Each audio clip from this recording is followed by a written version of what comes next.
नमस्कार दोस्तों, स्वागत है आपके अपने चैनल डिफेंस नॉलेज में। दोस्तों, भारत पांचवी या फिर छठी पीढ़ी का नहीं बल्कि सातवीं पीढ़ी के विमान पर काम करना शुरू कर चुका है।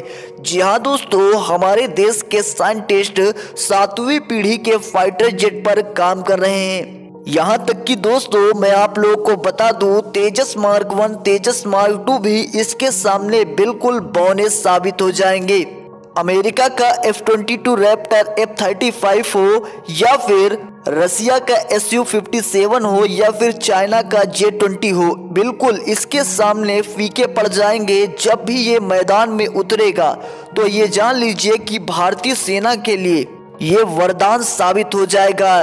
देखिए, एक समय ऐसा जब क्रायोजेनिक इंजन की टेक्नोलॉजी देने से भारत को मना कर दिया था, लेकिन आज समय ऐसा है जब यही देश भारत के इस फाइटर जेट के दीवाने होते नजर आ रहे हैं। दुनिया ये सोच रही है कि भारत इतनी तेजी से इतने एडवांस वेपन कैसे बना रहा है।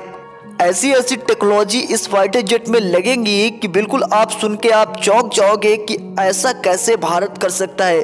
चलिए, बिना कुछ देर के हुए आप लोगों को इस फाइटर जेट के बारे में बताता हूँ। वीडियो शुरू करने से पहले बस आप लोगों से एक छोटी सी प्यारी सी रिक्वेस्ट है, अगर आप लोग हमारे चैनल पे पहली बार आए हो तो नीचे रेड कलर का सब्सक्राइब बटन है, जाइए फटाफट चैनल को कर लीजिए सब्सक्राइब और बेल आइकन पे प्रेस कर लेना ताकि हमारी वीडियो आप तक सबसे पहले पहुंच सके। देखिए दोस्तों, ये जो एडवांस फाइटर जेट बनाकर तैयार किया जा रहा है, पहले आप इसकी टेक्नोलॉजी के बारे में सुन लीजिए। देखिए, सबसे पहले तो ये अनमैन्ड होने वाला है, यानी कि एक ड्रोन की तरह भी आप इसे उड़ा सकते हो और दूसरा पायलट के जरिए भी आप इसे उड़ा सकते हो। और आज के समय में अगर एक फाइटर जेट अनमैन्ड हो जाता है तो यकीनन वो देश काफी ज्यादा एडवांस माना जाएगा। अभी दुनिया में ऐसा कोई भी फाइटर जेट नहीं बना है जो कि अनमैन्ड हो। दोस्तों, ये टेक्नोलॉजी तो बिल्कुल छोटी है। चलिए मैं अगली टेक्नोलॉजी के बारे में बात करता हूँ, सेल्फ हीलिंग टेक्नोलॉजी। बिल्कुल नई नई टेक्नोलॉजी, अभी आप लोगों ने बहुत कम इसके बारे में सुना होगा। दोस्तों, सेल्फ हीलिंग टेक्नोलॉजी क्या है?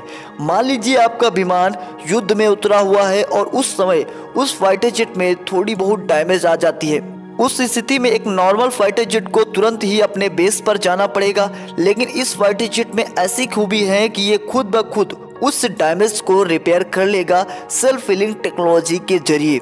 तीसरी दोस्तों, सबसे अहम टेक्नोलॉजी लेजर हथियार। दोस्तों, इसमें मिसाइलें बिल्कुल भी नहीं लगेंगी, इसमें लेजर वेपन लगेंगे और लेजर वेपन की वजह से इसे बार बार अपने बेस पर आने की ज़रूरत नहीं होगी। और वैसे भी दोस्तों, अभी के जो फाइटर जेट हैं उनमें जो मिसाइलें जो बॉम्ब्स लगते हैं वो सीमित होते हैं, लेकिन लेज़र वेपन की वजह से बिल्कुल भारत एक नेक्स्ट लेवल पर पहुंच जाएगा। एक ऐसी टेक्नोलॉजी भारत के पास आ जाएगी जिससे दुनिया के बड़े बड़े देशों की हालत बिल्कुल ख़राब हो जाएगी। और वैसे भी मैंने प्रॉपर वीडियो लेज़र वेपन पे भी बनाई है, अगर आप लोग देखना चाहते हो तो हमारे चैनल पर जाकर बिल्कुल देख सकते हो। ऐसी टेक्नोलॉजी के साथ ये फाइटर जेट बनाकर तैयार किया जाएगा और नाम तो इसका बिल्कुल यूनिक है, फूफा, यानी कि फ्यूचरिस्टिक अनमैन्ड फाइटर एयरक्राफ्ट। एक ऐसा फाइटर एयरक्राफ्ट जो कि MCA मार्क 2 के बाद बनाकर तैयार किया जाएगा। यानी कि दोस्तों, आगे आने वाले 10 साल के अंदर भारत एक नेक्स्ट लेवल का फाइटर जेट बनाकर तैयार करेगा। आप लोगों का क्या मानना है भारत के फूफा फाइटर जेट को लेकर? नीचे कमेंट्स बॉक्स में आप अपनी राय जरूर दीजिएगा और हमारे देश के साइंटिस्टों के लिए जय हिंद लिखना बिल्कुल भी मत भूलिएगा। तो दोस्तों, चलते मिलते हैं नेक्स्ट वीडियो में। जय हिंद, जय भारत।